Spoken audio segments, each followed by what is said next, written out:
ముఖ్యంగా రేవంత్ రెడ్డి గారి పైన పెద్ద పెద్ద అలిగేషన్స్ చేస్తూ ప్రజాపాలన పట్ల ఒక దుష్ప్రచారం అన్నది ఈ సమాజం ముందు పెట్టిందని చెప్పదలుచుకున్నా. దానికి ముఖ్యంగా నా దగ్గర ఉన్నటువంటి ఆధారాలు ఎవిడెన్స్ ఆమె ముందు ఎవరు దొంగలు ఎవరు దొరలో దీని ద్వారా తెలిసిపోతుంది.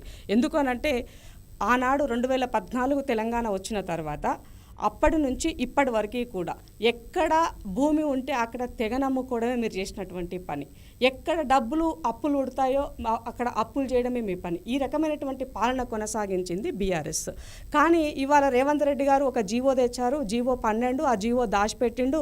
ఆ జీవో ద్వారా ఈ రాష్ట్రంలో ఉన్నటువంటి 1,75,000 ఎకరాల భూమిని ఒక ఏమంటారు దాన్ని ప్రైవేట్ ప్రాపర్టీని పబ్లిక్ ప్రాపర్టీగా చేసి దాన్ని స్టాక్ మార్కెట్లో పెట్టబోతున్నారు అనేది ఒక పెద్ద ఆరోపణ ఆమె చేశారు.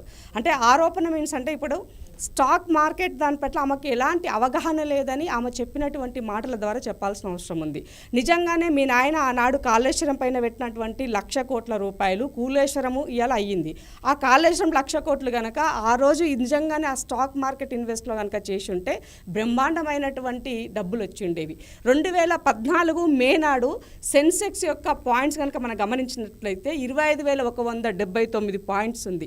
ఇవాళ 2000 అంటే ఈరోజు యాజ్ ఆన్ టుడే ఈ రోజు వరకు 2025 వరకు సెన్సెక్స్ పాయింట్స్ కనుక తీసుకున్నట్లయితే 81,759 అంటే దాదాపు 4 రెట్లు పెరిగింది.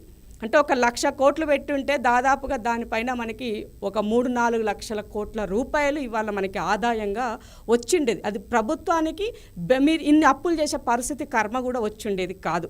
మీరు చేసినటువంటి తప్పుల వల్ల ఇవాళ తెలంగాణ సమాజం అప్పుల కుప్పగా మారిందని చెప్తున్నారు. రెండో విషయం, నిఫ్టీ 50 కనుక తీసుకున్నట్లయితే 2015లో ప్రారంభమైనాడు. అది 7,800 పాయింట్స్ ఉంటే ఇవాళ నిఫ్టీ అనేది 24,722 పాయింట్స్ ఉంది. అంటే ఎంత పర్సంటేజ్ పెరిగిందో గమనించండి.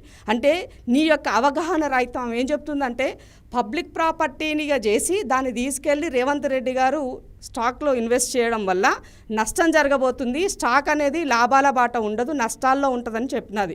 అంటే ఒక దేశం యొక్క ఆర్థిక అభివృద్ధి ఎలా ఉంది అని చెప్పాలంటే ఎవరైనా కూడా స్టాక్ను బట్టే స్టాక్ ఇన్వెస్టర్ను బట్టే చెప్తారు. అంటే ఒక మూర్ఖురాల్లాగా అబద్ధాలు ఈ సమాజం ముందు పెట్టిందని ఈ సందర్భంగా తెలియజేస్తున్నా. రేవంత్ రెడ్డి గారు భూములు ఎక్కడ అమ్మలే.